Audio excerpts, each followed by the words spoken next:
start your homework while I'm gone. Okay. Colleen looked up from the television. Okay, Mom, she said. Colleen's mom picked up her purse and walked out the door. Colleen jumped off the couch, smiling. Colleen wasn't in the mood to do her homework. She really wanted to go to the playground across the street. She got a new goldfish 3 days ago. She wanted to show her friends her new fish. Colleen ran across the street to the playground. Her friends Paige, Amy, Ted, and William were all playing on the jungle gym. Hey everyone, said Colleen. Nobody is at my house. Do you want to come over? You have to see my new goldfish. The kids happily followed Colleen to her house. They were ready for a fun day without parents. Colleen led her friends into the bathroom so they could see her goldfish. Everyone leaned over the fishbowl. They were all interested, but a house with a parrot was just too exciting. The kids eventually scattered around the house. Paige stayed by Colleen's side and leaned over the fishbowl. It's a lovely pet, she said. Thanks, Paige, said Colleen. I want to give it a name. Will you help me? Paige loved animals. It would be my pleasure, she said. The girls started thinking of funny names for the goldfish. Ted, William, and Amy ran around the house, looking for something interesting.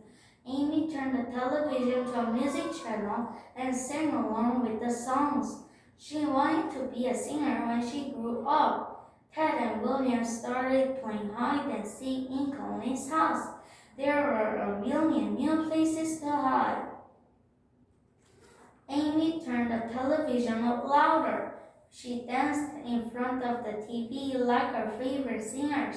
She used the hairbrush as a microphone and sang aloud. Her mother never let her do this at her own house.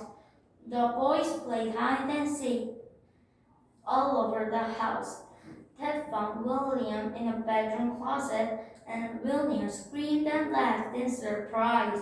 Then it was Ted's turn to hide. William closed his eyes and counted to 50.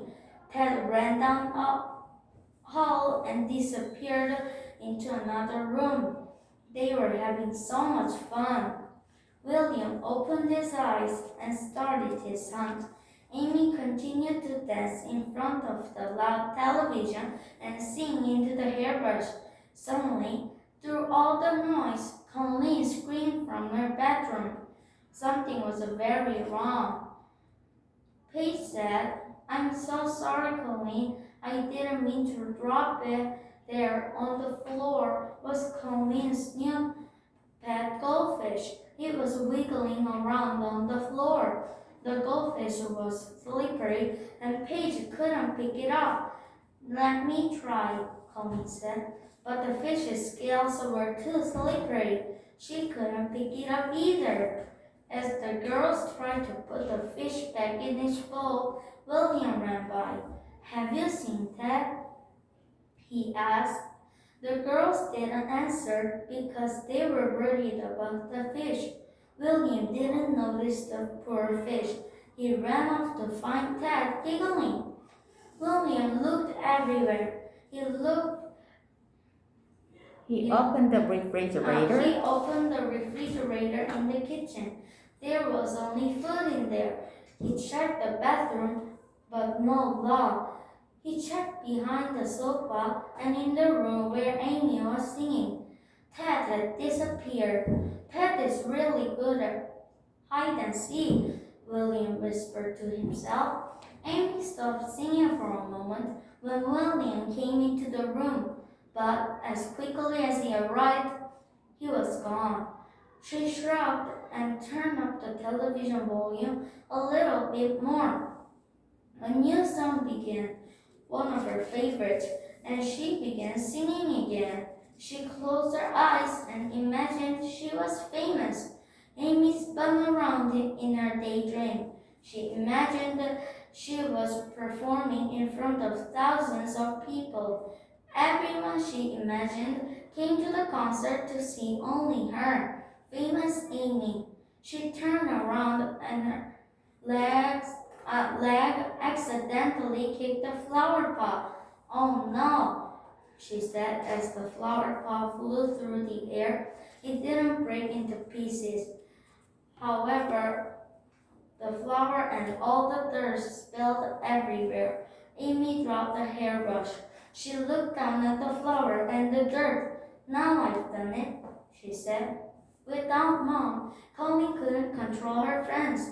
Now she had a goldfish on the floor, spilled dirt in the living room, and a house in a mess. Hey everyone, said Colleen, we need to calm down.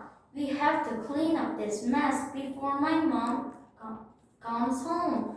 First, Colleen needed to save her goldfish. It needed to get back in the water. Paige ran into the kitchen and returned with the dish towel. This will help us pick it up, she said. The girls wrapped the towel around the slippery fish and got it back in the bowl. That was a great idea, Paige, said Connie. Everyone started working as a team. In the next room, Amy picked up the pot and placed it back on the table. William brought a broom and swept up the dirt.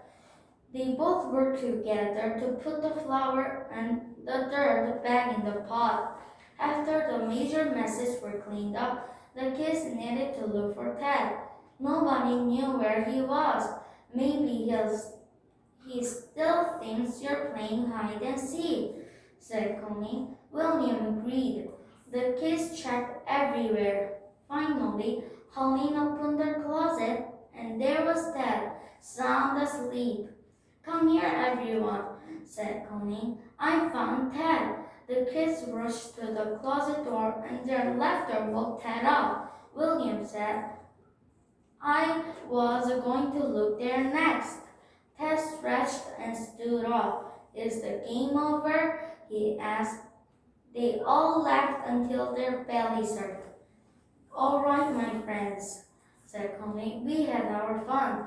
Now let's straighten up this house before my mom gets home. I don't want to get grounded. Paige, Amy, William, and Ted rushed from room to room, putting everything in its place. Connie mopped the floor. Amy turned off the TV, and Ted and William straightened the house. Colleen looked at the clock when everyone was done cleaning. I'm sorry, my friends, but you have to leave, said Colleen. My mom is going to be home soon, and I'm supposed to be studying. Her friends thanked her for all the fun and rushed out of the house, laughing and talking. Colleen sat down on the couch and let out a big sigh.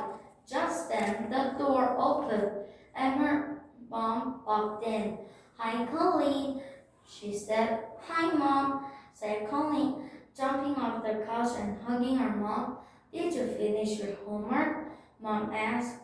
Colleen started to explain, but her mom stopped her.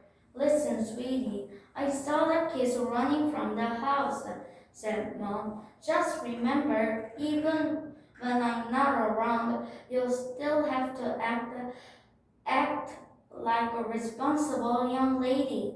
Colleen apologized.